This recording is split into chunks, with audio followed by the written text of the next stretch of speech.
બોટાદના સાળંગપુર ખાતે ભાજપ પ્રદેશ કારોબારીની મીટિંગ યોજાઈ છે। ત્યારે બોટાદના સાળંગપુર ખાતે પ્રદેશ કારોબારી મીટિંગમાં ભાજપના આગેવાનોનું આગમન થઈ રહ્યું છે।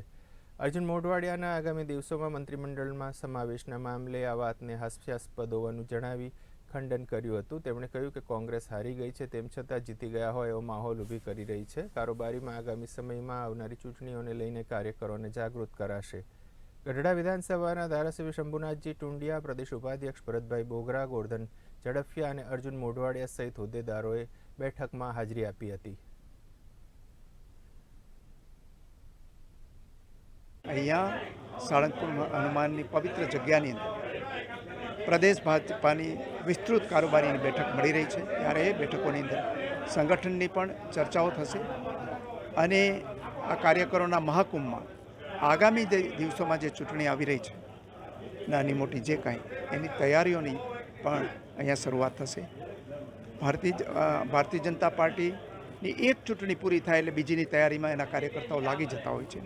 જ્યારે સામે પક્ષે છે અત્યારે હારી ગયા પછી પણ જાણે જીતી ગયા હોય એવા માહોલની અંદર હજી પણ એ વિજય મેળવવો હોય એવા ઉત્સાહથી કોંગ્રેસ કોઈ તૈયારી કરતી નથી। ત્યારે અહીંયા આટલી મોટી પ્રજાની વચ્ચે જવાની કાર્યક્રમો લઈ જવાની તૈયારી થઈ। દેશમાં ત્રીજી વખત ભારતીય જનતા પાર્ટી એનડીએની સ્પષ્ટ બહુમતી સાથેની આદરણીય નરેન્દ્રભાઈ મોદી સાહેબની સરકાર બન્યા પછીની ગુજરાત પ્રદેશ ભાજપ દ્વારા આયોજિત આ બૃહદ કારોબારી આજે સાંજના 5:30 વાગે શરૂ થવા જઈ રહી છે। અલગ અલગ વિષયો ઉપર ચિંતન, ચર્ચા, મંથન અને હું એટલું કહીશ કે સાળંગપુર એટલે એ એકદમ પવિત્ર ધરતી, પૂજ્ય પ્રમુખ સ્વામી મહારાજની દિવ્ય શક્તિ, દિવ્ય આશીર્વાદ અને હનુમાનજી દાદાના સાનિધ્યમાં આ પવિત્ર જગ્યામાં કારોબારી થવા જઈ રહી છે। ભારતીય જનતા પાર્ટી ગુજરાત પ્રદેશના મંડળના પ્રમુખથી લઈને મુખ્યમંત્રી, પ્રદેશ અધ્યક્ષ સુધીના સૌ આગેવાનો ભેગા મળીને અલગ અલગ વિષયો પર ચિંતન કરશે। આજના દિવસે ભારતીય જનતા પાર્ટી ગુજરાત પ્રદેશની પ્રદેશ કારોબારી બૃહદ કારોબારી છે।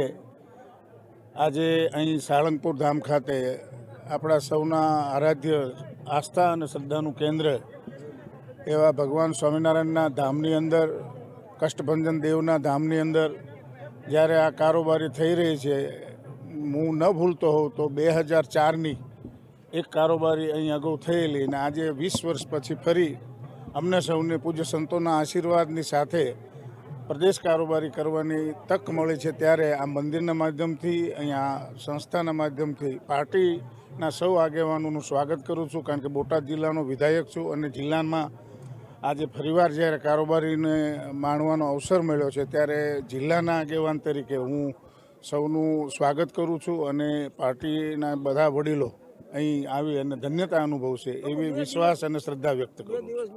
બધા જ પદાધિકારીઓ હાજર છે અને આ વખતે વિસ્તૃત કારોબારી છે, જેમાં અમારા મંડળના અધ્યક્ષ સહિતના લગભગ 1500 પદાધિકારી આ ચૂંટણી પછી પહેલીવાર મળી રહ્યા છીએ અને આવા પવિત્ર સ્થાન ઉપર જ્યાં હનુમાનજીનું મંદિર છે, સાળંગપુર હનુમાન, BAPS સંસ્થાની વ્યવસ્થા છે।